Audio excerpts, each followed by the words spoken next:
When Lauren got into her dream college, the entire family celebrated as if she'd just won the Nobel Prize. My parents beamed with pride, hugging her like she was destined for greatness. Meanwhile, I stood quietly in the corner, calculating how on earth we'd afford it. My parents didn't have the money. College is so expensive these days, my mom lamented during one of our family dinners, glancing at me as though I were already responsible. And honestly, I wasn't far off from feeling that way. I worked two grueling jobs, fixing cars by day and serving drinks at a dimly lit bar by night. The exhaustion was relentless. There were days when I could barely keep my eyes open, and once, I even collapsed at work. But none of that mattered because Lauren needed me. When tuition bills piled up, I sold my only car, the same one I'd saved years to buy just to cover her fees. Afterward, I walked miles through biting winds and snowstorms to get to work. Each step felt heavier than the last, not just from the cold but from the crushing weight of expectations. My parents weren't exactly subtle about their demands either. Family takes care of each other, they'd say, their voices laced with guilt whenever I hesitated. It wasn't just words. They looked at me as if I'd personally fail Lauren if I didn't sacrifice everything. Meanwhile, Lauren basked in the glory of her newfound independence, blissfully unaware of the toll it took on me. She posted pictures online flaunting her new life, never once asking how I managed to scrape together enough for her textbooks or rent. Every meal I skipped, every hour I worked overtime, every personal dream I postponed, it all faded into the background while Lauren shone brightly in the spotlight. No one asked how I felt, no one cared that I was drowning under the pressure. All they saw was a brother who should support his sister.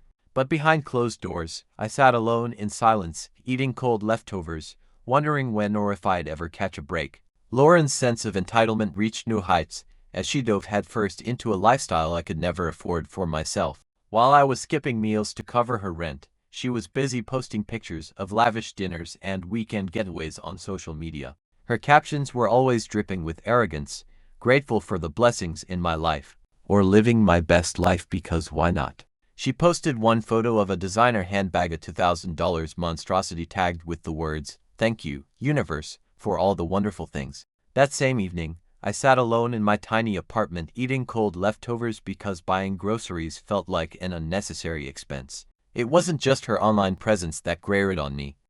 Lauren made sure to flaunt her so-called success whenever we spoke. During one phone call, she complained about needing a new bag for professional reasons. When I hesitated, she snapped, "You don't understand, it's an investment. Everyone at school has one, and I can't show up looking like I don't belong."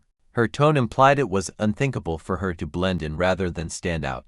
The audacity of her demands left me speechless. How could someone who lived entirely off my sacrifices act as though they deserved even more? What hurt most was how oblivious she was to my struggles. Once, after pulling a double shift at the bar, I collapsed from exhaustion. My coworker had to drive me home because I couldn't even stand upright. Lauren called the next morning not to check if I was okay but to whine about how her professor criticized her presentation skills. As she rambled on, I stared at the cracked screen of my outdated phone, wondering how she could be so blind to reality. Did she really think I enjoyed working myself to the bone while she sipped champagne at rooftop parties? Her attitude wasn't limited to material possessions either. Lauren treated me like her personal ATM, calling late at night with urgent requests. One time, she demanded money for a last-minute trip with friends, insisting, "It's only fair since you're helping me grow professionally." Every request came wrapped in excuses, but none included gratitude. Not once did she ask how I managed to juggle two jobs or express any concern for my well-being. Instead, she laughed when our parents joked about how I was married to work, as if my sacrifices were nothing more than a punchline. The contrast between us grew starker by the day. While I trudged through snowstorms to make ends meet, Lauren basked in luxury, completely detached from the source of her comfort. Her Instagram feed became a shrine to excess: designer clothes, exotic vacations, and overpriced lattes. Meanwhile, I wore the same pair of boots I'd owned for years, their soles barely holding together. Each post of hers felt like a slap in the face, a reminder of everything I gave up to keep her afloat. And yet, no matter how much I provided, it was never enough. Lauren's greed knew no bounds, and her lack of appreciation cut deeper than any insult ever could. The pressure from my family wasn't subtle, it was a relentless storm of guilt and obligation. Every conversation felt like a trap, every word designed to make me feel like the villain if I dared to say no. If you don't help Lauren, my mother said one evening, her voice trembling with manufactured despair, you're destroying her future and ours. Her eyes locked onto mine as though she were delivering a death sentence, not a request. It wasn't just about paying for tuition or rent anymore. It was about survival itself, or so they made it seem. Things escalated during a family meeting that felt more like an intervention. My father stood up, his tone stern and accusatory, declaring in front of everyone, we owe Lauren everything we can give her. It's your duty as her brother. The room fell silent except for murmurs of agreement from relatives who had suddenly turned into judges. They spoke as if I were some heartless monster withholding charity rather than a person sacrificing their own dreams. One uncle chimed in, shaking his head. You're too selfish. Family is supposed to stick together. I tried to explain, to reason with them, but my words were drowned out by their accusations. Do you think this is easy for me? I snapped, my voice rising despite myself. I'm working 2 jobs, skipping meals, and selling everything I own to keep her afloat. But before I could finish, my mother interrupted, tears streaming down her face. How dare you talk to us like that, after all we've done for you? Her words stung not because they were true, but because they were so wildly unfair. What hurt most was the betrayal. These were the people who raised me, who claimed to love me, yet here they were treating me like I was disposable. Their logic was twisted. Lauren's success was somehow my responsibility, and any failure on her part would be my fault. Never mind the fact that I was drowning under the weight of expectations. They didn't care how much I sacrificed, only that I kept giving. Each demand came wrapped in layers of emotional manipulation, leaving me feeling cornered and powerless. By the end of the meeting, I walked away seething with anger and frustration. No matter what I did, it was never enough. To them, I wasn't a son or a brother, I was a paycheck, a means to an end. And Lauren, she sat quietly through it all, smirking as if she'd won without lifting a finger. The message was clear. I was expendable, and my suffering didn't matter as long as Lauren's life remained perfect. Lauren's cruelty wasn't subtle, it was a calculated assault on my dignity, delivered with the precision of someone who knew exactly how to twist the knife. She didn't just take my sacrifices for granted. She mocked them, turning my hard work into a punchline for her amusement. One evening, while out with her friends, she laughed about me, as if I were some pathetic character in a tragic comedy. He's such a loser, she said, her voice dripping with disdain. All he does is work like a robot. It's like he has no life outside of paying for mine. Her words reached me later through mutual acquaintances, but the sting felt immediate, as though she'd said it directly to my face. Her insults weren't confined to private conversations either. Lauren had no qualms about humiliating me publicly, especially when she wanted something. Late one night, she called me in a panic, not because of an emergency, but because she needed money for a last-minute plane ticket to join her friends on vacation. You have to pay for this, she demanded, her tone sharp and unyielding. If you don't, I'll die of embarrassment in front of everyone. The audacity of her request left me speechless. Here I was, juggling 2 jobs to keep her afloat, and she expected me to drop everything so she could avoid a minor social inconvenience. But that wasn't the worst of it. Lauren's sense of entitlement knew no bounds.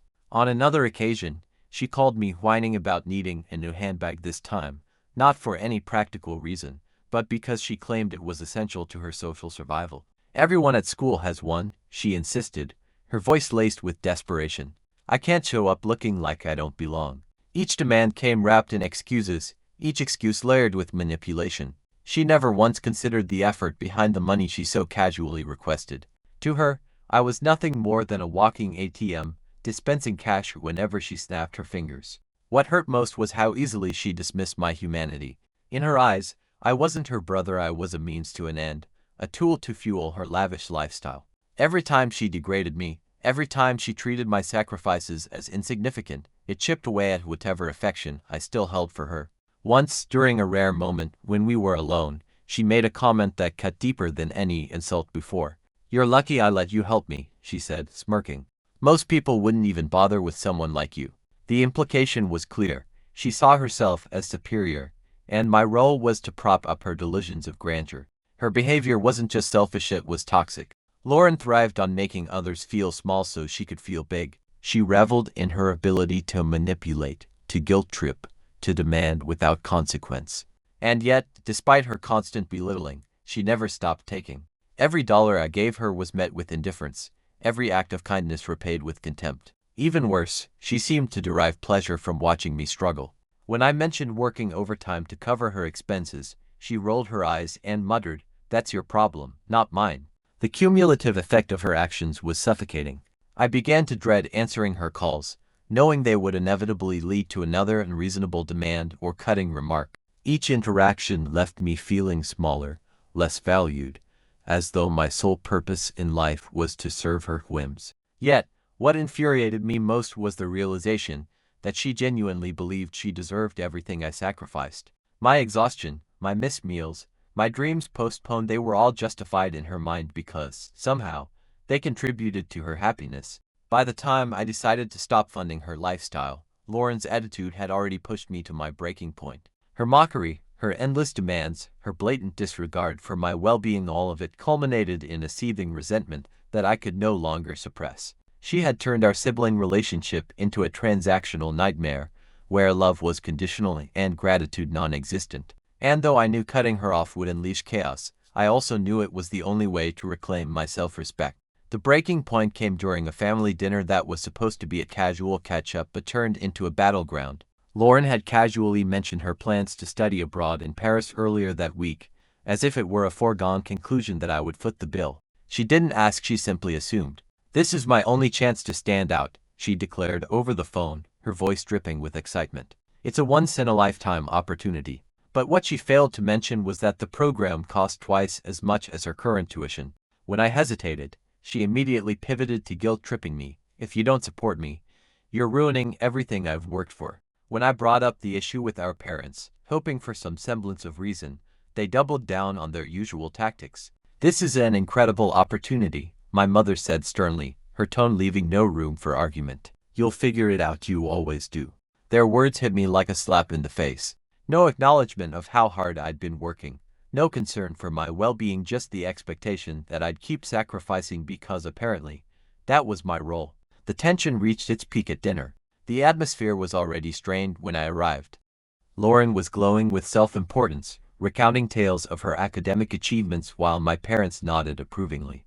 I sat quietly, waiting for anyone to acknowledge my presence or ask how I was doing.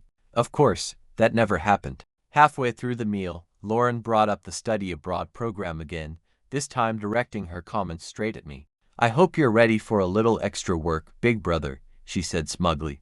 "These programs don't come cheap." I froze, gripping my fork tightly as anger bubbled beneath the surface.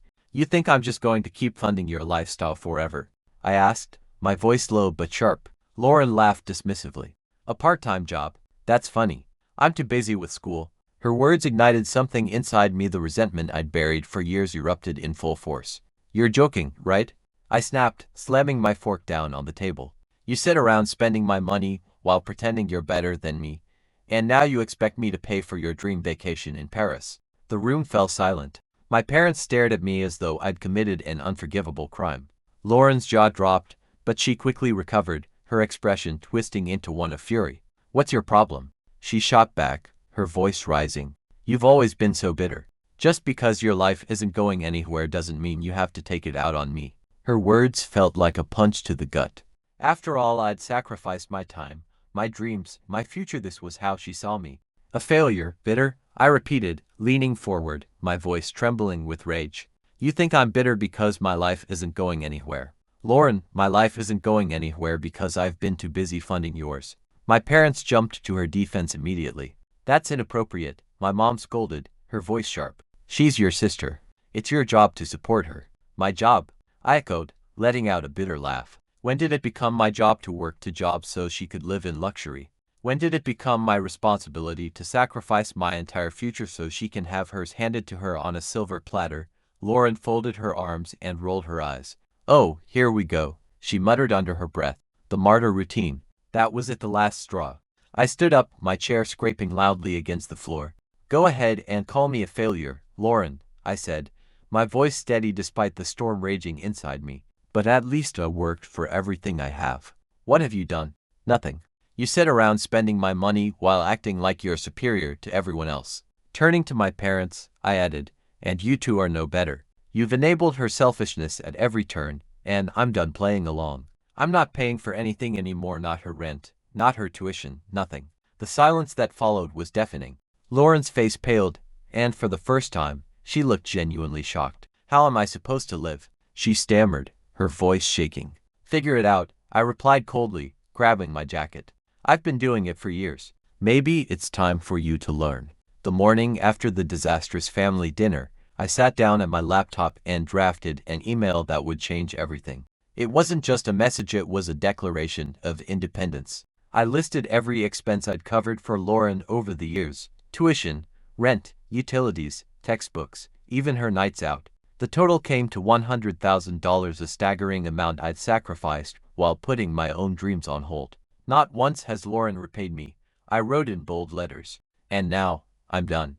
I ended the email with a clear statement: I am no longer responsible for Lauren's life. From this point forward, she will have to take care of herself. I hit send, copying every family member who had ever guilted me into supporting her. Within minutes, my phone buzzed incessantly, texts, calls, emails flooding in like a tidal wave. Lauren was the first to respond, her tone dripping with panic. "What is this? You can't just cut me off." My parents weren't far behind, accusing me of being cruel and selfish. "How could you abandon your sister?" my mother demanded. Their reactions were predictable but infuriating. Lauren begged, pleaded, and eventually resorted to guilt-tripping. "You're ruining my future," she cried during one heated call. But this time, I didn't waver. "Your future isn't my problem anymore," I replied coldly. My father tried reasoning, his voice trembling with anger. "You're tearing this family apart," he said. "Is that what you want?" I took a deep breath, steadying myself. "No, Dad. What I want is for Lauren to grow up and face reality. That's what I've wanted all along." For the first time, I felt a sense of control. Their shock and outrage only reinforced how necessary this decision was. Lauren's cries grew desperate, but I refused to soften. She wasn't used to hearing no, especially not from me. This time, there would be no compromises, no second chances. I had drawn a line and nothing they said could make me cross it. The fallout from my decision hit Lauren like a freight train. Within hours of cutting her off, she spiraled into full-blown panic mode. Her first move was predictable, guilt-tripping me through social media. She posted a lengthy rant accusing me of being heartless and selfish, complete with staged photos of herself crying on the couch. "Some people only care about themselves," she captioned one image, deliberately vague but clearly aimed at me. The post quickly gained traction among our mutual friends, who flooded her comments with sympathy messages, none of them aware that Lauren had been living off my sacrifices for years. But Lauren didn't stop there. When emotional manipulation failed, she escalated to more dramatic tactics. One night, she called our parents in hysterics, claiming she couldn't go on without my support. "I'll end it all if he doesn't help me," she screamed over the phone, loud enough for everyone to hear. My mother immediately relayed the threat to me, her voice trembling with fear. "Do you want your sister's death on your conscience?" she demanded. It wasn't just a plea, it was an ultimatum designed to break me. Meanwhile, our parents scrambled to salvage the situation by organizing an emergency family meeting. They invited not just immediate relatives but extended family members as well, framing it as a crisis intervention for Lauren's future. The room buzzed with accusations directed at me. "How could you abandon your own flesh and blood?" one uncle scolded, shaking his head in disappointment. Another chimed in, "Family is supposed to stick together, no matter what." Their words felt like daggers, each one twisting deeper into my resolve. But what shocked me most was their audacity. They presented a written agreement outlining how much I would contribute monthly to Lauren's expenses, as if signing away my life savings was optional. As the pressure mounted, Lauren played the victim card flawlessly. She sat quietly during the meeting, feigning vulnerability while letting others fight her battles. Every sob, every tear seemed calculated to manipulate those around her. At one point, she even threatened to leave home forever, slamming the door dramatically before storming out. My parents chased after her, leaving me alone in the room with judgmental stares from relatives who knew nothing about the years of exploitation I'd endured. Outside the family drama, Lauren's facade began to crumble elsewhere too. Friends who once admired her glamorous lifestyle started distancing themselves when they discovered her true nature. A mutual acquaintance revealed that Lauren had tried to borrow money under false pretenses, claiming it was for an emergency surgery that turned out to be a shopping spree. Even her GoFund campaign, a desperate attempt to cover her rent, garnered little support beyond pity likes. Without my financial backing, Lauren's world unraveled faster than anyone anticipated. Despite the chaos, I refused to budge. Each accusation, each tearful plea only reinforced why I'd made the right choice. Lauren's inability to take responsibility for her actions and our family's refusal to hold her accountable was the real tragedy here. And though their attempts to guilt me were relentless, I stood firm, knowing this was the only way to reclaim my life. The aftermath of my decision hit Lauren like a tidal wave. Within weeks, she was evicted from her apartment, her belongings seized by the landlord to cover months of unpaid rent. She called me in a panic, her voice trembling with desperation. "I'm going to starve. You can't just leave me like this." Her words were laced with hysteria, but I remained unmoved. For years, she had treated me as nothing more than a walking ATM. Now she was finally facing the consequences of her actions. But eviction was only the beginning. Lauren's reckless spending had caught up with her in ways she couldn't ignore. A month later, I received a call from my parents, their voices frantic. Lauren had racked up $20,000 in credit card debt after a shopping spree she swore was an investment. When the bills came due, she used their names to open accounts, leaving them responsible for the payments. They begged me to intervene, but I refused. "This is your mess," I told them firmly. "You enabled her behavior, you deal with it." Her social life unraveled just as quickly. Friends who once admired her glamorous lifestyle began distancing themselves when they realized how much she had exploited them. One mutual friend texted me, shaking their head. "She really thought everyone would pay for her. It's exhausting." Lauren tried to maintain her facade, posting vague complaints on social media about being betrayed by those closest to her. But the truth was undeniable.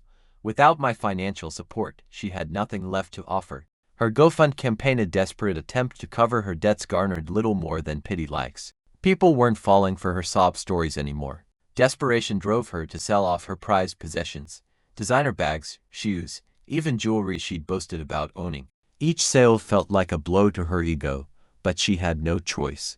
I heard through mutual acquaintances that she moved back in with our parents, but even there, she wasn't spared humiliation. She complained bitterly about their inability to support her lifestyle, mocking their meals and refusing to contribute to household expenses. My mother confided in me during a rare phone call. "She acts like we owe her everything."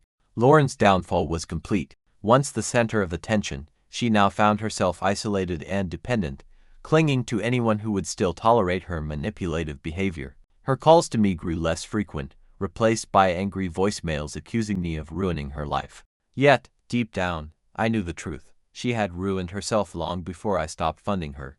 Lauren's descent into chaos reached its peak when the full weight of her reckless spending finally caught up with her. After months of living beyond her means, she found herself buried under $50,000 in credit card debt, a staggering amount accumulated from one shopping spree after another.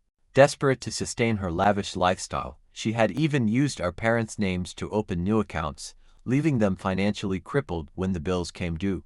Their savings, already depleted from years of enabling her behavior, were now completely wiped out. Her calls to me became increasingly frantic, each conversation laced with anger and blame. "You did this to me," she screamed during one late-night call. "If you hadn't cut me off, none of this would have happened." But it wasn't just accusations. Lauren resorted to dramatic threats, knowing exactly how to manipulate emotions. "I can't go on like this," she sobbed. "If you don't help me, I'll end it all." Her words dripped with desperation, but I remained unmoved. "That's your choice," I replied coldly. "Don't drag others into your tragedy." The fallout was catastrophic. Our parents, overwhelmed by the financial burden, began selling off their belongings to cover her debts. They argued constantly, blaming each other and me for Lauren's downfall. Meanwhile, Lauren spiraled further into denial, refusing to take responsibility for her actions. She blamed everyone: my decision to stop funding her, their inability to support her, even her friends for abandoning her. Each excuse was more absurd than the last, yet she clung to them as if they absolved her of guilt. Without money to maintain her image, Lauren's social circle evaporated. Friends who once admired her glamorous lifestyle distanced themselves, unwilling to deal with her endless drama. One mutual acquaintance revealed that Lauren had tried to borrow money under false pretenses, claiming an emergency surgery that turned out to be a designer handbag purchase. Even her GoFund campaign, launched in a desperate bid to salvage her finances, garnered little sympathy beyond pity likes. People weren't fooled anymore. They saw through her manipulative facade. As Lauren's world crumbled around her, she grew increasingly bitter and resentful.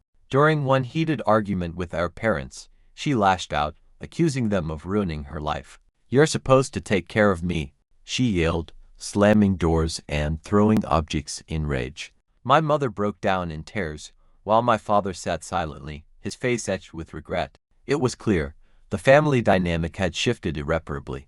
The girl who once strutted confidently through life was now a shadow of her former self, angry, entitled, and utterly lost. Despite everything, I refused to intervene. Every plea, every threat only reinforced why I'd made the right decision. Lauren's downfall wasn't just a result of her selfishness, it was the inevitable consequence of years of being coddled and enabled. And though her cries for help grew louder, I knew the only way she'd ever change was if she hit rock bottom.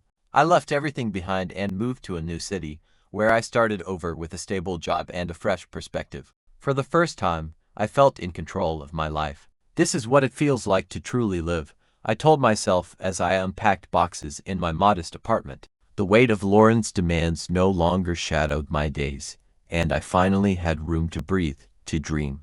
Back home, Lauren's relationship with our parents deteriorated into constant arguments. One day, she screamed at Mom, "It's all your fault. You never taught him to take responsibility." Her words echoed their dysfunction, a cycle of blame and dependency.